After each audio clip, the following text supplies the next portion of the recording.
Yo, what's up guys?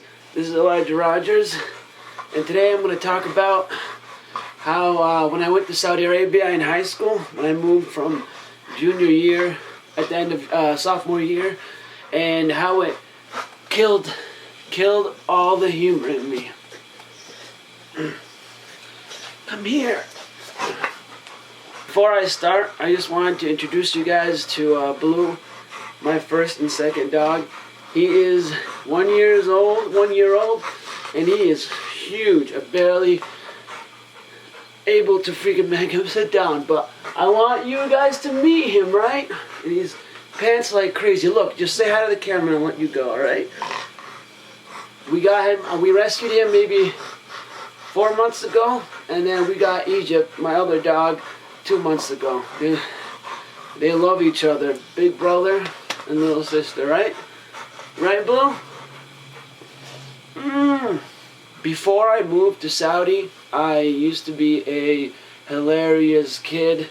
I used to make everyone laugh. In school, I was known as the comedian. Why are you panting? Look, he pants so much when there is any heat. I take him out for a second, he starts panting like he's been in the desert for hours. And I think it's just because of the light. So, he was... my legs are hurting. So basically, I found out I was going to move... Alright, okay. Alright, let's go. Good riddance, goddamn. So, I knew I was going to move at the beginning of sophomore year, and I started getting real religious. But that didn't stop me from being funny or anything like that. I was very popular. I just got extremely religious. I was religious before then. I started praying 5 times a day in 7th grade, at the end of 7th grade. And I started memorizing the Quran at the end of 8th grade. But the sophomore year, knowing that I had to leave my hometown, all my friends that I've known all my life, made me, that's when I started getting serious. That's when I kind of grew up. I had to cope with this traumatic experience. So I turned to religion for an answer. I kept telling myself that this was going to be good in the long run, that it sucked right now, but that I would gain a lot of things from it, and so forth. So I leave, and when I get to Saudi, let me tell you something about Saudi. Saudi is one of the most conservative countries in the world. If I had moved anywhere else, the transition would have been easier, but this is a country where all the girls are covered up from head to toe, and there's no alcohol. That didn't really matter, but no girls. There's segregation between the sexes. So if you go to a McDonald's, there's a family section and a single section. So if you're a single man, you go to the single section. And then if you're a girl or if you're a family with a husband or a brother, you get to go to the family section.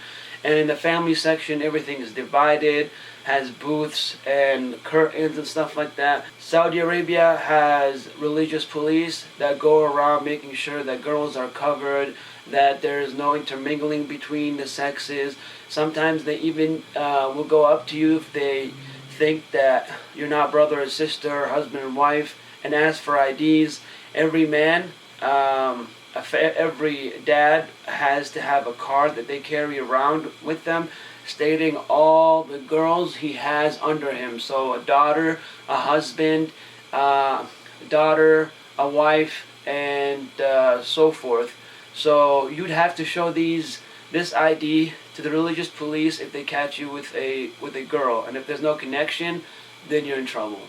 And the thing about Saudi Arabia is that they're very good at convincing you that their way is right. So when I went there, I'm easily influenced, very easily influenced. I go there and I believe everything that they said, everything.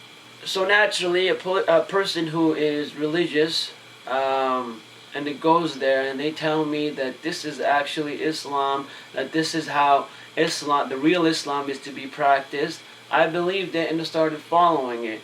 And then I let go all of my American hobbies, everything that made me who I was back then. I erased and I became basically a monk. I would go to the mosque 5 times a day.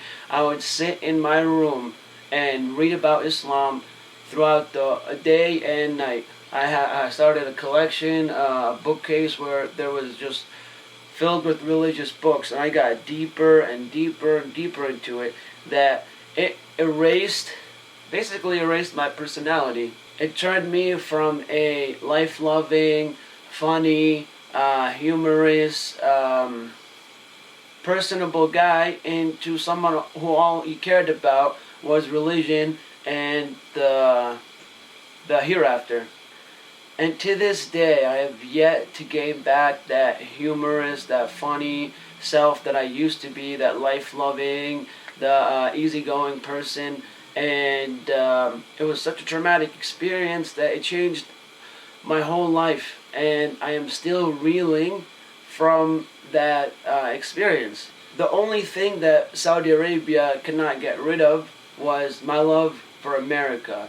So at the end of that year, I decided I was looking for a way to go back, because even though that I was brainwashed into this culture, I knew that this was not going to be good for me in the long run, and that I had to go back to a country that I was used to, a country that basically I was an American citizen, and I wanted to go back to the country of my birth.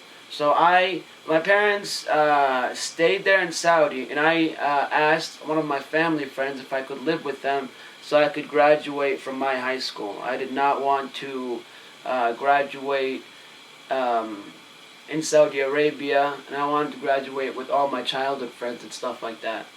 And I thought that going back, everything would be the same, but it wasn't. My psyche was completely different. The way that I talked to people, the way that I engaged people, it was completely changed. It took 3 years to get that out of my mind, and I finally returned back to maybe 3/4 of who I was, but I was never the same, and I have not gained back my humor. I wish that someday I wake up and I'll be funny again, but still hasn't. Maybe doing this YouTube thing might help me out, and I'm gonna keep doing videos. I'm getting more comfortable being on camera, and hopefully this will help me out in a way. So that's all I have for today. I obviously want to go more in detail, but I want to keep these videos as short as possible. I hope you enjoyed it. If you have any more questions, you can ask me. Subscribe and like for more, and hopefully you guys will get to know me better. And that's it. Thank you for watching.